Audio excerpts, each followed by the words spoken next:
bem, estamos de volta para o terceiro bloco deste debate envolvendo os candidatos a vice-prefeito aqui em Franca. Você está ouvindo ao vivo na difusora no AM 1030.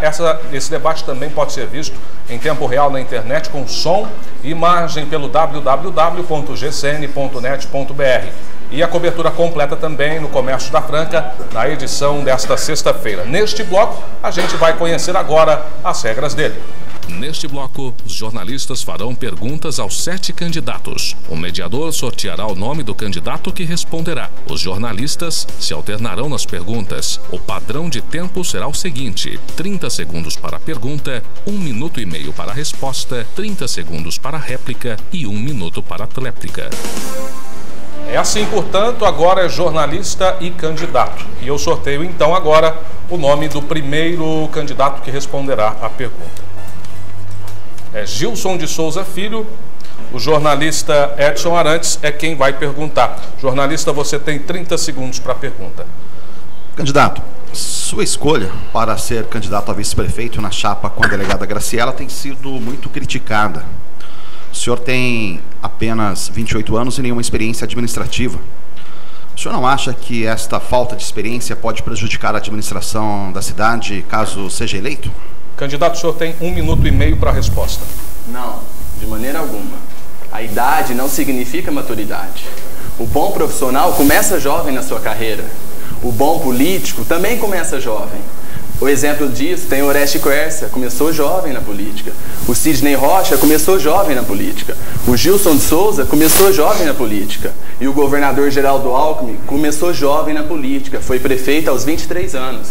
Então, o que faz a diferença na política é a seriedade, a honestidade, o comprometimento, a vontade de lutar pela sua cidade e pela sua população, em busca de mais saúde, educação, esporte, lazer, cultura. Dar uma Franca melhor e mais humana para as pessoas. Tem agora 30 segundos para a réplica, jornalista Correia Neves Júnior. Começar cedo é bom, mas eu não acho que seria melhor começar como vereador, por exemplo, ou ligado a algum centro comunitário. Por que já tentar uma chapa majoritária que administra uma cidade do tamanho de Franca? 1 minuto para a tréplica, candidato. Eu sempre fiz parte da política, eu nasci e cresci na política, sempre estive presente nos bairros, junto com a população. Então, é bom deixar claro aqui também, porque todos os candidatos estão na disputa pela primeira vez. Ninguém aqui já foi vice-prefeito.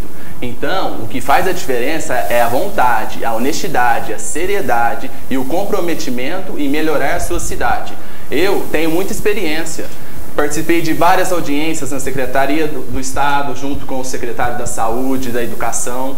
No governo federal também já participei de algumas audiências. Então, experiência eu tenho. O meu pai é o deputado estadual Gilson de Souza, uma pessoa que trabalha muito pela sua cidade. E eu acompanho ele há 29 anos. Obrigado, candidato. Vamos então para mais um nome que será perguntado pelos jornalistas. O candidato é Ranieri Melo. A jornalista Priscila Salles é quem vai perguntar. Jornalista, você tem 30 segundos para a pergunta. Ranieri, seu candidato a prefeito tem questionado a veracidade das afirmações feitas pela candidatura do PSDB de que construíram 26 creches e 300 salas de aula. Vocês estão dizendo que a candidatura do PSDB está mentindo ao afirmar isso? Candidato, o senhor tem 1 minuto e meio para a resposta. Olha, esse questionamento está sendo feito perante a população. Não somos nós quem está questionando isso, essa veracidade. Você vê que Franca hoje enfrenta um déficit muito grande nesta questão. Ontem mesmo, como eu já disse aqui no começo do debate, nós estivemos visitando uma empresa e um dos questionamentos das funcionárias é em questão da falta de vagas em creches. Dizem por aí que foram construídas 26 creches. Eu faço um desafio aqui, aonde foi construído 26 creches nessa cidade? 300 salas de aula, aonde foi construído isso? Eu faço um desafio aqui, porque o déficit é muito grande e Franca está vivenciando isso de perto. Então, o que nós temos que fazer? Nós temos que analisar isso, nós temos que, o governo do PTC, nós temos que sanar esse problema. Nós estamos preocupados em sanar esse problema. E solução para isso de imediato tem. Só basta ter coragem, vontade de governar e pensando nas pessoas, não pensando na vaidade. Porque o nosso governo é um governo diferente. Eu vejo as coisas como repórter, como jornalista, eu não vejo as coisas como político. Tanto que eu digo por aí, eu não sou político, não quero ser político. Eu entrei para a administração pública, estou concorrendo a um cargo de vice-prefeito, porque eu sei que Franca tem condições de melhorar essa situação. Então essa questão de 26 creches, eu torno a repetir, eu faço um desafio aqui em público. Onde foi construído? Me provem isso. O que eu sei que foi feito foram alguns puxadinhos. Isso é construir creches? Obrigado, candidato. 30 segundos para a réplica, jornalista Correia Neves Júnior. O senhor mesmo ressalta sempre a sua condição de repórter. E como repórter, o senhor tem algum elemento, algum indicativo pontual disso que o senhor está falando? Por exemplo, aonde a prefeitura diz que construiu uma creche que não existe? Aonde construiu essas salas de aula que, na sua experiência profissional, o senhor percebe que não existe? 1 minuto para a tréplica, candidato. Olha, o que eu sei, foram construídas creches sim na cidade. Isso, como repórter, eu estive na inauguração de algumas creches. Mas 26 creches é mentira. Isso é mentira porque nós notamos o déficit que tem aí. Mais de 5.000 crianças estão esperando por uma vaga. Mais de 5.000 crianças. E o que nós temos que fazer é tomar uma providência de imediato para solucionar, para sanar esse problema aqui na cidade. Porque aquele trabalhador que não tem condições de pagar uma escola particular para o seu filho, infelizmente, ele depende do poder público. E o poder público na área social tem que dar esse suporte. Porque a área social aqui na cidade de Franca está defasada. As pessoas, os administradores não estão preocupados com essas pessoas. E o que acontece? A criança cresce, não tem a convivência, não tem uma educação, não tem uma estrutura. E depois lá na ponta, estoura. Aí parte para a marginalidade. Então nós temos que se preocupar com isso. Obrigado, candidato. Eu peço que a plateia não se manifeste, tá? Vamos para mais um candidato que responderá. Rosilda Bonetti. O jornalista que fará a pergunta é Edson Arantes. Edson, você tem 30 segundos para perguntar. Candidato, o seu candidato a prefeito também quer exterminar os cargos de confiança da administração municipal e realizar eleições internas para a escolha dos dirigentes de cada área. Como funcionaria isso na prática? Candidata, a senhora tem 1 minuto e meio para a resposta. Nós queremos exterminar com os cargos de confiança, porque nós acreditamos que dentro do funcionalismo público, dentro das pessoas que estão concursadas, tem pessoas capazes de exercer esses cargos. E isso sem inchar a administração. Então, isso na prática seria isso mesmo. Todo 1º de janeiro, todos os comissionados, eles têm que entregar o cargo. Então, eles nem seriam demitidos, eles simplesmente não seriam readmitidos.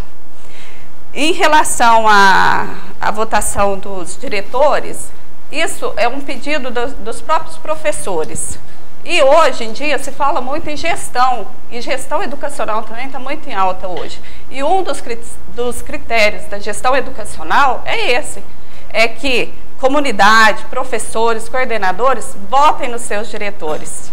Então eu acredito assim, que ainda tem que ser estudado como vai ser essa votação, de repente um concurso das pessoas que querem se habilitar ao cargo de direção e depois dentro dos que passarem serem votados. Isso ainda não tem como falar assim, vai ser assim, porque é preciso conversa com as pessoas mais interessadas, que quem são?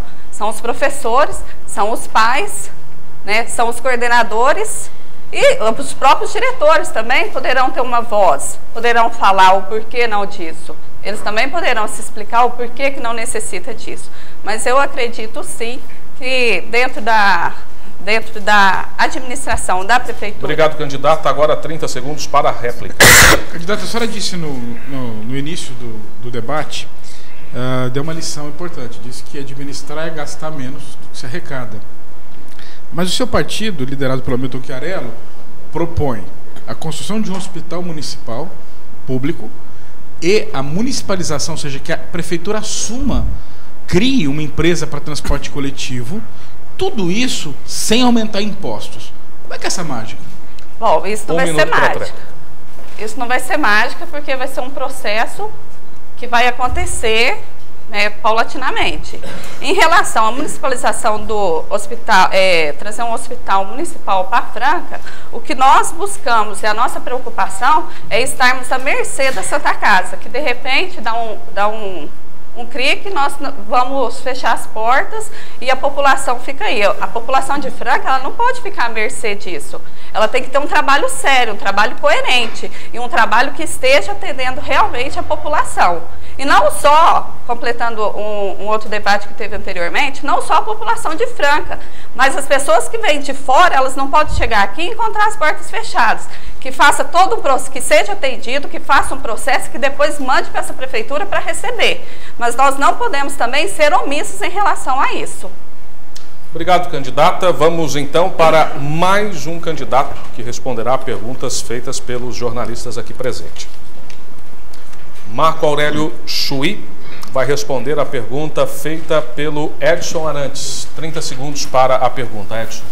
Chui, estamos a menos de um mês da eleição e a pesquisa mais recente, de 2 de setembro, mostra que as intenções de voto de Cassiano Pimentel são de 2%. Como o senhor e ele pretendem virar esse jogo e conquistar a maioria dos eleitores em tão pouco tempo? 1 minuto e meio para a resposta, candidato.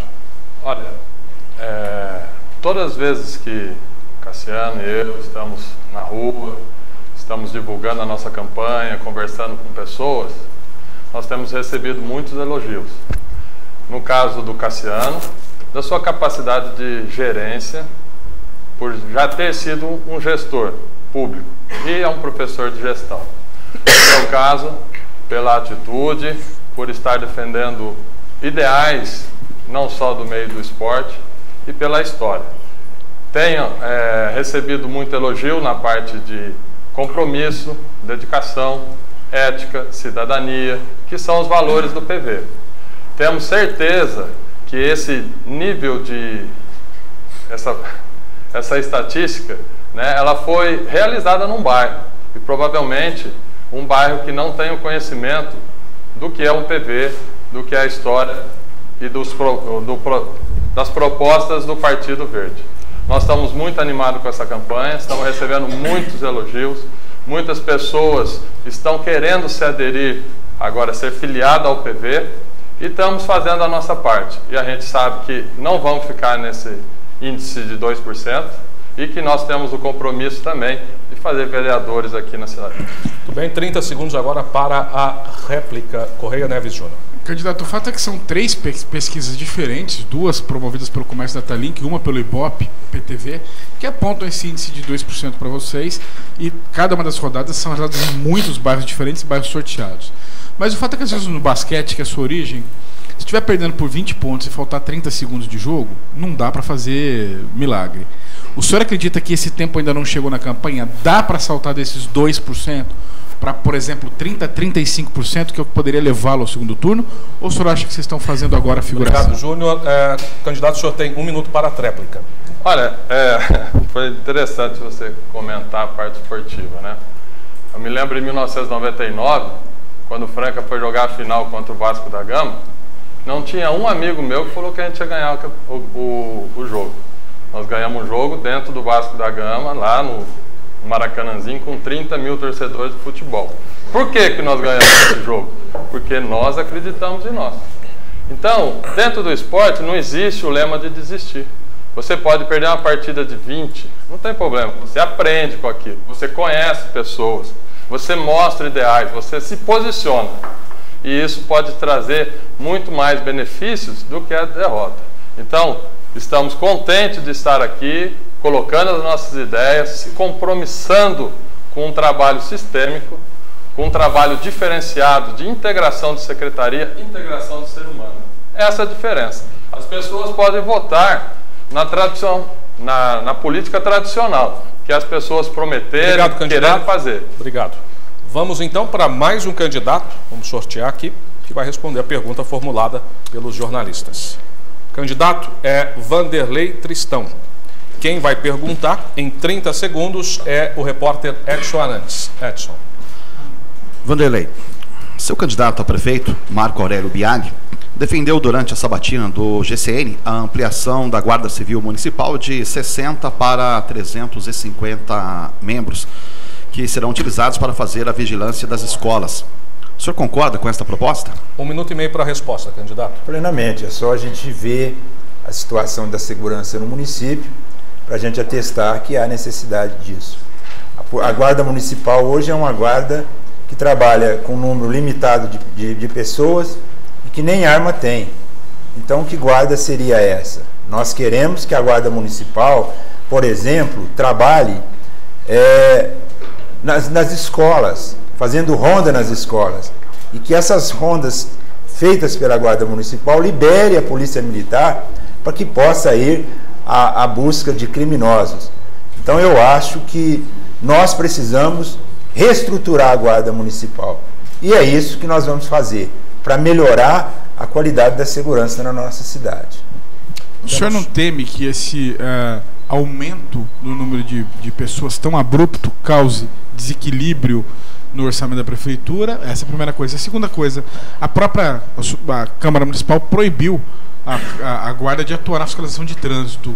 Não é um contrassenso? 1 minuto para a tréplica. Não, eu disse que a Guarda Municipal vai ser reorganizada para trabalhar, por exemplo, além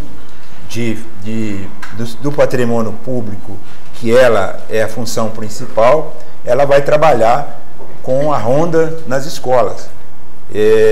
No trânsito, é uma questão a ser discutida. Essa discussão foi para a Câmara Municipal, alguns acham que não, outros acham que pode. Isso pode ser discutido futuramente. Mas, de imediato, uma coisa eu tenho certeza, nós temos que reestruturar a guarda, aumentar o efetivo, armar essa guarda e botar na rua para ajudar a fazer a segurança das pessoas e botar mais polícia militar para a caça de criminosos. Obrigado, candidato. Então vamos para mais um candidato que responderá a pergunta formulada por jornalistas. O candidato é Fernando Baldock. Quem tem 30 segundos para perguntar neste bloco é a Priscila Salles. Priscila, 30 segundos. Fernando, durante essa batina realizada aqui no GCN, seu candidato Alexandre Ferreira disse que o problema da fila de cirurgias eletivas na Santa Casa é do Estado e que a Santa Casa não tem condições de realizar as cirurgias, ainda que houvesse dinheiro. Foi desmentido por todos os responsáveis, inclusive pelo próprio governo do Estado, que é do mesmo partido de vocês. Como é que o senhor vê essa situação e como é que o senhor explica isso? 1 minuto e meio para a resposta, candidato. É evidente que há uma fila de cirurgia eletiva e que precisa ser equacionada e nós vamos trabalhar sim para isso. O que eu deixo aqui para que o ouvinte pense e reflita é o seguinte: quem marca, quem controla, quem paga é o Estado. Quer dizer que a responsabilidade não é do Estado? Houve uma conversa aí de que havia projetos e milhões e rios de dinheiro para cirurgias eletivas. Isso acabou sendo veiculado nos últimos dias. Pois bem, essa portaria é uma portaria de julho último. Nosso projeto está lá, ficou 3 meses caminhando. O rio de dinheiro, pouco mais de R$900 mil, para cirurgias específicas, não são todas as cirurgias, são cirurgias específicas. Isso vai começar a ser feito já agora a partir de setembro. Agora, a própria Santa Casa, em 2010, 2011, já havia mandado ao Estado um comunicado de que não tinha condição de fazer, operacional de fazer algumas cirurgias. E mesmo porque os mutirões que nós realizamos foram feitos em São Joaquim, Pedregulho. Nós estivemos conversando, inclusive, com o prior há 10 dias atrás na Santa Casa e ele reafirmou que hoje a Santa Casa não tem condição de fazer todas essas cirurgias. Bom, 30 segundos para a réplica. Candidato, você se apresenta como os mais preparados e como a continuidade da atual administração. O seu candidato a prefeito pertence ao PSDB, mesmo partido do governador. Não é esquisito que candidatos tão preparados citem números desmentidos pelos chefes dos seus próprios partidos e pela maior liderança do PSDB no Estado, que é o governador do Estado? Quer dizer, não é esquisito que vocês digam que entregaram a gestão plena com 100 pessoas na fila, o governo do Estado diga é mentira? Não fica um negócio mal explicado? 1 minuto para a tréplica, candidato. Eu acho que os números que não foram bem entendidos, eles não são esquisitos. Ninguém falou em número, falou em responsabilidades. A prefeitura não vai deixar de arcar com as suas. E nós vamos trabalhar para que essas cirurgias sejam feitas. Agora, a Santa Casa precisa sim se reorganizar do ponto de vista ambulatorial, porque porque muitas cirurgias podem ser feitas em ambulatório. E hoje ela precisa usar o centro cirúrgico e internar o paciente no leito. Isso realmente que é a dificuldade operacional da Santa Casa. Obrigado, então, candidato. Vamos para o sorteio de mais um candidato que perguntará. Já é o último deste bloco. É o professor Marcial, que vai ser perguntado pelo jornalista Edson Arantes, que tem 30 segundos para perguntar, Edson. Marcial, o PT enfrentou dificuldades para encontrar um candidato a vice para completar a chapa. Foram feitas conversas com o DEM, com o PSB e, por fim, acabou tendo que encontrar um vice dentro do próprio partido, que foi o senhor. Isso não constrange, já que o seu nome não era uma prioridade? 1 minuto e meio para a resposta, candidato. Olha, não constrange. O PT, ele sempre tratou as questões de definição de candidaturas de forma dialogada, pactuada, e quando decide para fora, sai unido. Então essa é a nossa grande diferença, Edson, porque nós realizamos um processo aberto, democrático. Você pode observar que não temos fissura nesse processo. Então a escolha da candidatura do Gilson Pelizar foi feita dia 10 de fevereiro de 2011. Quem disputava com ele, logo em seguida, deu uma declaração pública de apoio.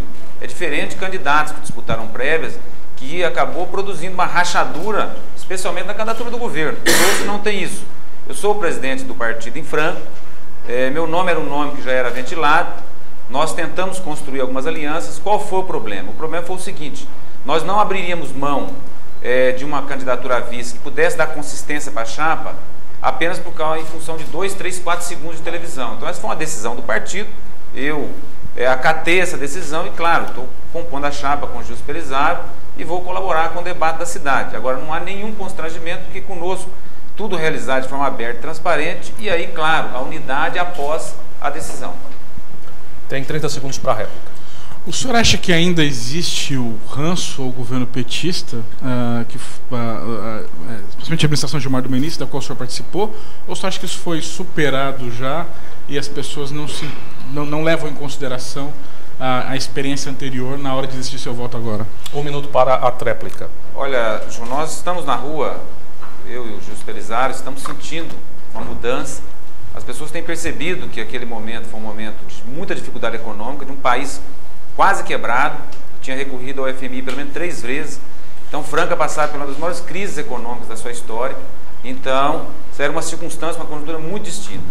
A experiência do governo Lula e a experiência do governo Dilma tem mostrado para as pessoas esse novo momento no Brasil, e isso tem feito as pessoas avaliar que aquele ranço que você está dizendo, nós não sentimos, não tem hostilidade, pelo contrário, grande receptividade nas ruas. As pessoas têm ouvido as nossas propostas, dialogado com as nossas propostas, apresentado sugestões, e isso para nós é muito positivo. Por quê? Porque foi feita uma construção de forma, inclusive, eu diria, sem direito ao contraditório, e no caso específico é o atual prefeito, que tinha uma rádio que batia impiedosamente na gestão anterior, sem direito de resposta. Então, por isso, nós achamos que esses últimos 8 anos, as pessoas têm percebido a diferença e a mudança de postura. Obrigado. Chegamos ao fim deste terceiro bloco do debate envolvendo os candidatos a vice-prefeito aqui na cidade de Franca. Eu peço que todos permaneçam sentados por enquanto, até a gente ir para o intervalo. Daqui a pouco, no quarto bloco, teremos candidato perguntando para candidato. Eu vou definir em sorteio quem pergunta e quem responde será escolhido pelo próprio candidato. É a Difusória e o Comércio da Franca, na cobertura das eleições 2012.